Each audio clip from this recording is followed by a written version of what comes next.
Le damos gracias al Señor porque son momentos inolvidables. Aquí cuando compartimos los símbolos, la alabanza, cuando compartimos la alabanza del estudio bíblico, cuando compartimos la palabra, son momentos irrepetibles. Sin duda, si el Señor no viene antes, vamos a tener oportunidad de hacerlo nuevamente, pero ya será otro momento. Así que estamos muy agradecidos al Señor el poder tener comunión con ustedes, hermanos, con otros hermanos que se reúnen también en nombre del Señor en diferentes lugares y con gratitud en nuestros corazones hacia la persona del Señor. Nosotros, justamente en esta mañana, en nuestra iglesia, el hermano que tomó la palabra en la cena del Señor, él decía que antes nuestra vida no tenía propósito. Íbamos de un lugar a otro, para donde nos llevaba el viento. Y sin saber, hundidos en la ignorancia espiritual, como dice la Escritura, resumiéndolo, sin Dios, sin Cristo y sin esperanzas. Pero qué diferente que es ahora nuestra posición en Cristo. Porque ahora nuestra vida sí tiene propósito.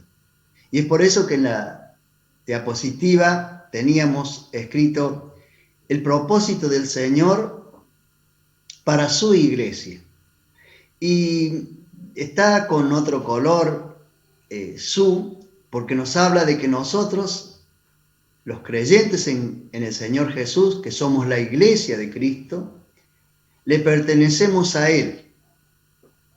Le pertenecemos por creación, pero le pertenecemos al Señor por redención. Y ahora sí nuestra vida tiene un propósito. Nuestra vida tiene sentido. Y realmente sabemos de dónde hemos venido, sabemos dónde estamos y sabemos a dónde vamos. Tenemos nosotros que en el Salmo 138, 8, un pasaje que amamos los creyentes, dice: Jehová cumplirá su propósito en mí. Tu misericordia, oh Jehová, es para siempre. No desampares la obra de tus manos. Jehová cumplirá su propósito en mí. Dios tiene planes, tiene propósitos para nosotros como iglesia. Tiene propósitos individuales, porque somos individualmente cada uno la iglesia, la habitación, la morada de Dios por el Espíritu Santo. Y tiene propósitos con nosotros como iglesia local. Y qué deseo que tiene el salmista acá, que los propósitos del Señor se cumplan en él. Y sin duda es el mismo sentir que tenemos cada uno de nosotros.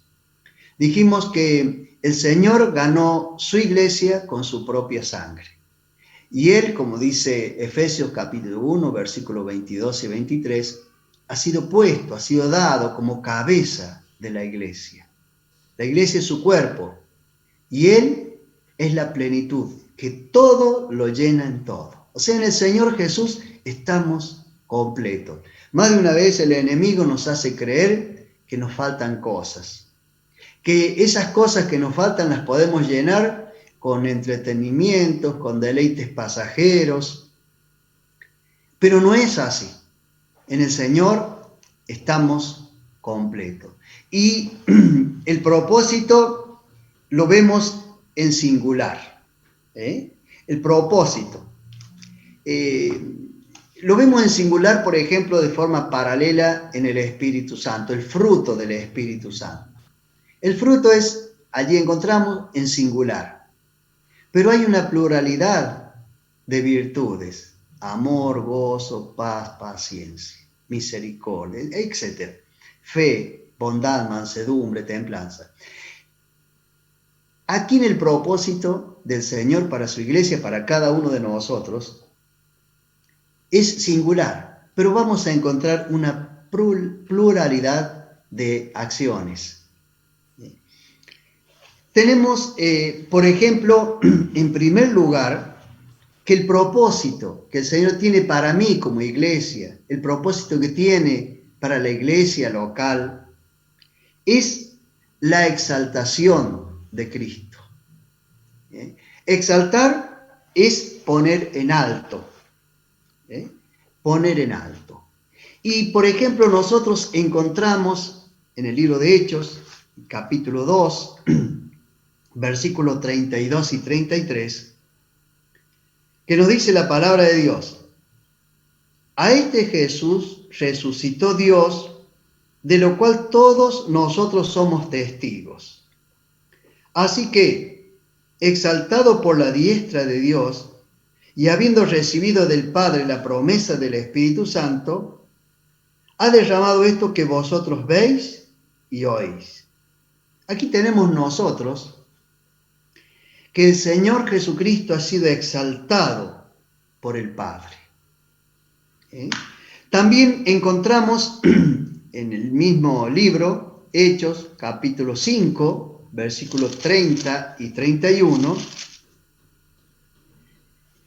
que dice: el Dios de nuestros padres levantó a Jesús, a quien vosotros matasteis colgándole en un madero.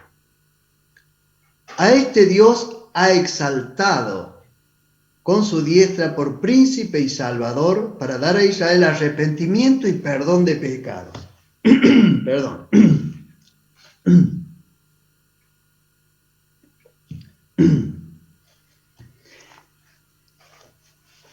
Tenemos entonces, y subrayamos esa palabrita, exaltado. ¿Sí? También encontramos una lectura más en Filipenses, capítulo 2, una lectura que siempre la tenemos presente, que habla sobre la humillación y la exaltación del Hijo de Dios. Y podemos ver en esa lectura que el Señor no se exaltó a sí mismo, sino que dice,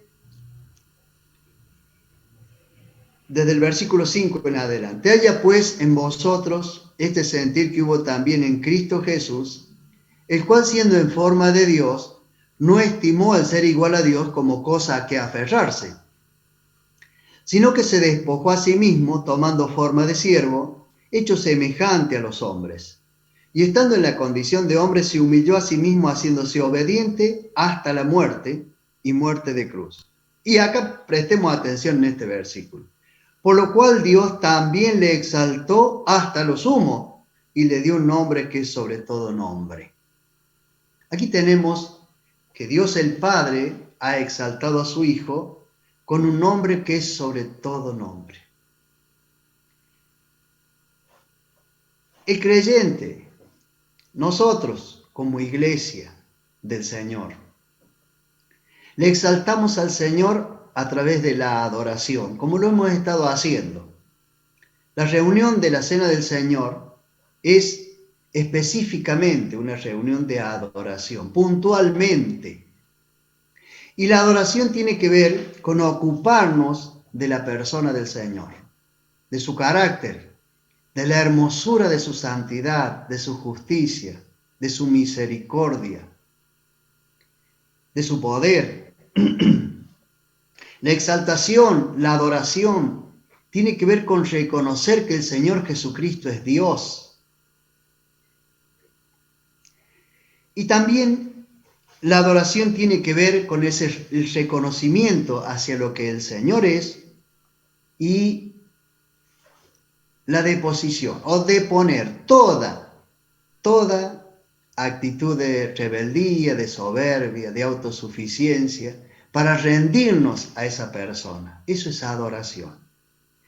Y no solamente está limitada la adoración, porque debe ser en espíritu y en verdad, no solamente está limitada a un lugar físico, sino que es una actitud de vida. Adoro al Señor cuando el lunes por la mañana me cuesta levantarme, pero reconozco en el Señor a mi Salvador, al que le debo todo, aquel que llena completamente mi vida. Y me levanto para doblar mis rodillas, para ponerme en comunión con Él y escuchar el consejo que Él me da por su palabra. Cómoda y calentita en medio de las sábanas y las frazadas. Y eso es adoración. Le he reconocido a Él como mi Señor, como el dueño de mi tiempo, y le he adorado. Y así, durante toda la semana, debo tratar de vivir en esa actitud de contemplación en cuanto a la persona del Señor y dedicación, quebranto delante de su presencia. Le exalto entonces al Señor como creyente, como iglesia, en la adoración. Y también lo hago a través de la alabanza. La alabanza tiene que ver con el reconocimiento y la gratitud hacia tantos favores que el Señor ha hecho, que hace y que hará en el futuro.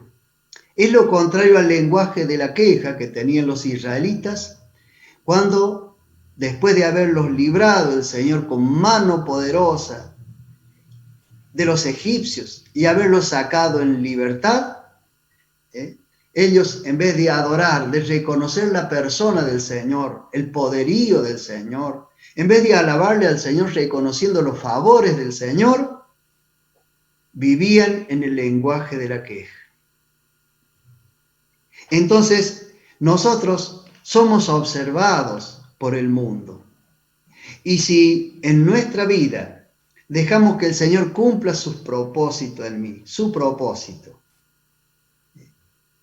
en cuanto a adorarle a Él, reconocerle como Dios, como Señor, como soberano, en alabarle, en tener un lenguaje de gratitud y de alabanza, el mundo se da cuenta de eso. Y yo allí estoy cumpliendo, la iglesia local está cumpliendo de esa manera el propósito que el Señor tiene para ella. Exaltarle la persona del Señor Jesús a través de la adoración y la alabanza.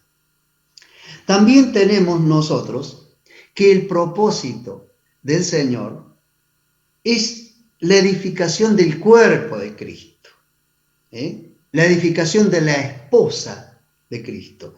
Y esto tiene que ver indudablemente, en primer lugar podríamos decir, con el ejercicio de los dones espirituales.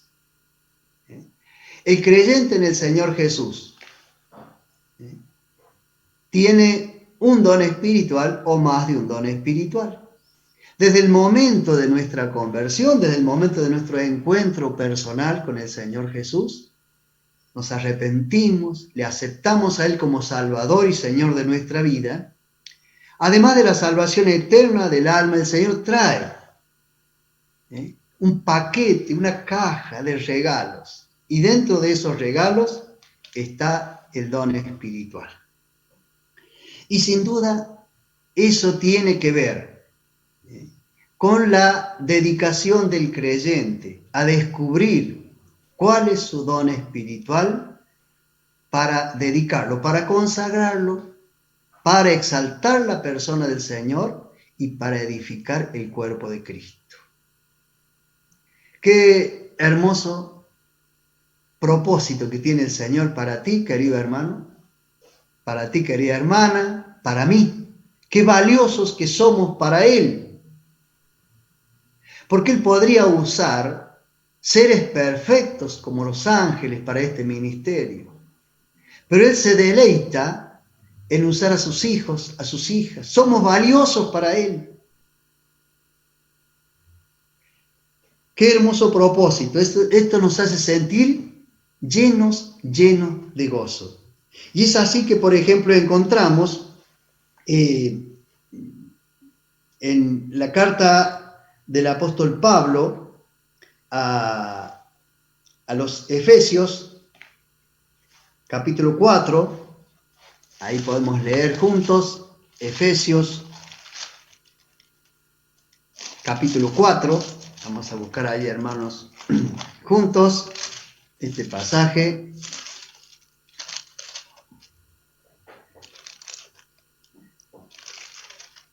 Allí encontramos nosotros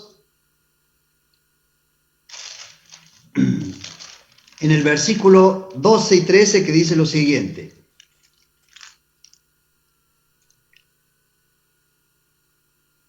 Podemos leer indudablemente desde el versículo 10. El que descendió es el mismo que también subió por encima de todos los cielos para llenarlo todo. La excelencia de la persona del Señor, el dador de los dones espirituales, aquí a través del Espíritu Santo de Dios. Dice, y él mismo, el Señor, constituyó a unos apóstoles, a otros profetas, a otros evangelistas, a otros pastores y maestros, a fin de perfeccionar a los santos para la obra del ministerio, para la edificación del cuerpo de Cristo, hasta que todos lleguemos a la unidad de la fe y del conocimiento del Hijo de Dios, a un varón perfecto a la medida de la estatura de la plenitud de Cristo. Aquí, por ejemplo, se nos menciona, también se menciona en la primera carta del apóstol Pedro, la segunda carta, sobre los dones espirituales. Y tenemos que destacar algo, o mencionar algo que es muy importante. Dice, habla de algunos dones, y por qué nosotros creemos que hay dones espirituales que han sido dadas para ciertas personas, que ahora no están, no sé si decir en vigencia, pero sí que no podemos tenerlos entre nosotros. Por ejemplo, dice, a unos constituyó apóstoles. Hoy hay muchos que han aparecido llamándose apóstoles, pero indudablemente que no son apóstoles del Señor. No sé de qué serán apóstoles, pero no son apóstoles del Señor, no son enviados del Señor. Porque, por ejemplo, versículos 21 y 22 nos dice, por ejemplo, una de las condiciones que tenía que tener la persona para ser un apóstol del Señor. Y cuando quieren nombrar un reemplazante de Judas, allí dicen, por ejemplo, los requisitos para ser apóstol. Dice, capítulo 1 de Hechos, versículo 21. Es necesario, pues, que de estos hombres que han estado juntos con nosotros todo el tiempo que el Señor Jesús entraba y salía entre nosotros, comenzando desde el bautismo de Juan hasta el día en que de entre nosotros fue recibido arriba, uno se ha hecho testigo con nosotros de su resurrección. Aquí tenemos que el apóstol tenía que haber sido un hombre que había estado con el Señor Jesús desde su bautismo hasta su resurrección. Entonces nosotros aquí nos podemos dar cuenta que esos dones ya no están para nosotros.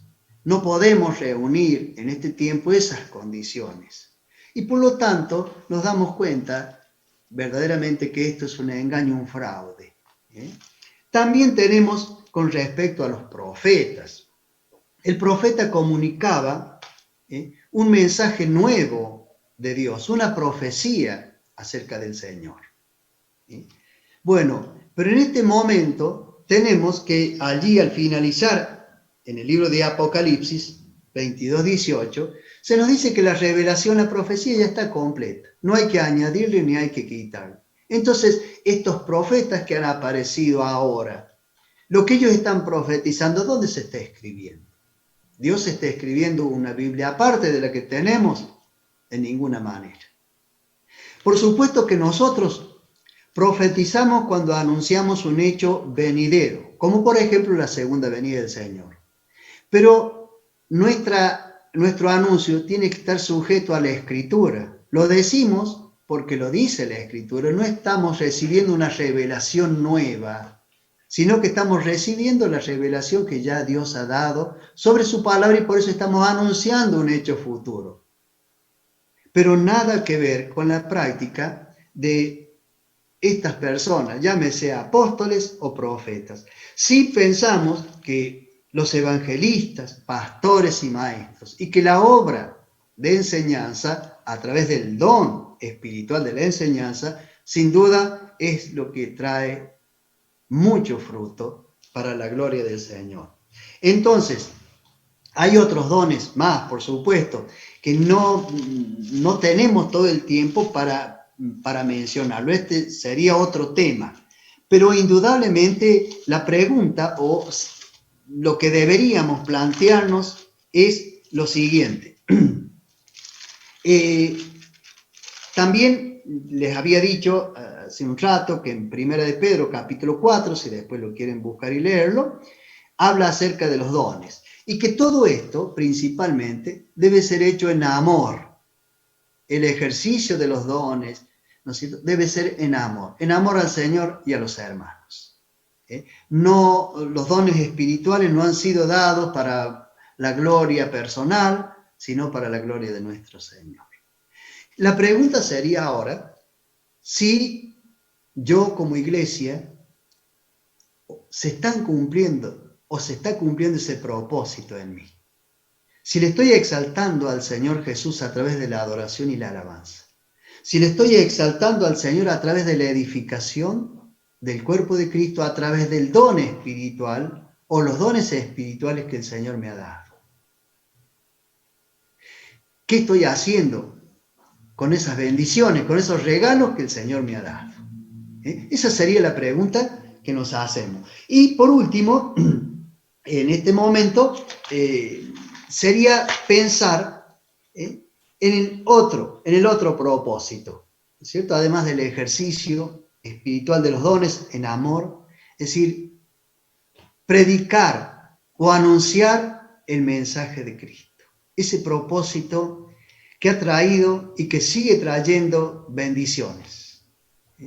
Bendiciones a miles de personas que están perdidas, que están hundidas en el pecado, en el vicio, y que el Señor a través del mensaje del Evangelio los saca del pecado, los salva cuando ponen su fe en el Señor Jesucristo.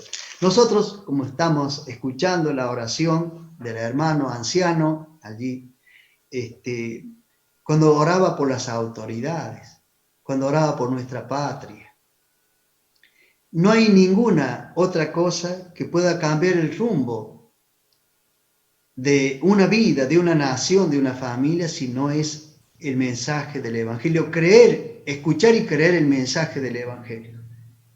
No hay ninguna otra posibilidad. Las grandes naciones o grandes potencias se han fundado justamente sobre la fe en la palabra de Dios, sobre el trabajo de muchos evangelistas, de muchos hermanos y hermanas que tomaron muy en serio la gran comisión. Entonces terminamos leyendo el último texto, que lo encontramos en Mateo, capítulo 28, versículo 18 al 20. Leemos allí que dice la palabra de Dios. Jesús se acercó y les habló diciendo a sus discípulos: toda potestad me es dada en el cielo y en la tierra. Por tanto, id y haced discípulos a todas las naciones, bautizándolos en el nombre del Padre y del Hijo y del Espíritu Santo, enseñándoles que guarden todas las cosas que os he mandado. Y aquí yo estoy con vosotros todos los días hasta el fin del mundo. Amén. El Señor dice: todo poder me ha sido dado en el cielo y en la tierra. Y con el respaldo de la persona del Señor, de su poder, nos da la gran comisión, un mandamiento: id y hacer discípulos a todas las naciones. Da acerca la fórmula bautismal y también el límite de lo que debemos enseñar, enseñándoles que guarden todas las cosas que os he mandado. Ahí está el límite también de nuestra enseñanza. Enseñar lo que el Señor ha mandado. Y eso está revelado en la Escritura. Entonces, la gran comisión no solamente está puesta sobre los hombros de aquellos que tienen el don de evangelista, sino que está puesto sobre cada uno de nosotros, queridos hermanos. Sobre cada uno de los creyentes está puesto este compromiso. El apóstol Pablo decía allí en la carta a los romanos que se sentía deudores a todos. Decís, pero ¿cómo? Si no era un hombre que andaba metiéndose en fianzas y cosas así, ¿por qué era deudor a todo? Había una deuda de amor para con el Señor y para con los perdidos. Él había entendido y se cumplió en su vida ese propósito, anunciar el mensaje de Cristo. Entonces, qué hermoso que es tener estas verdades que ya las conocemos y quiere el Señor que sea de bendición, que las podamos recordar en esta mañana. El propósito, singular, pero que tiene acciones plurales. Exaltar a Cristo a través de la adoración y la alabanza. En segundo lugar, dijimos, edificar el cuerpo de Cristo a través del ejercicio de los dones espirituales. Y en tercer lugar, anunciar el mensaje de Cristo, tomando muy a pecho, muy a conciencia la gran comisión, esa bendición que el Señor nos ha encargado a su iglesia, a sus hijos. Entonces, mi querido hermano, mi querida hermana, renovemos en nuestras oraciones este pedido. Señor, que tu propósito se cumpla en mí. Que así sea, hermanos.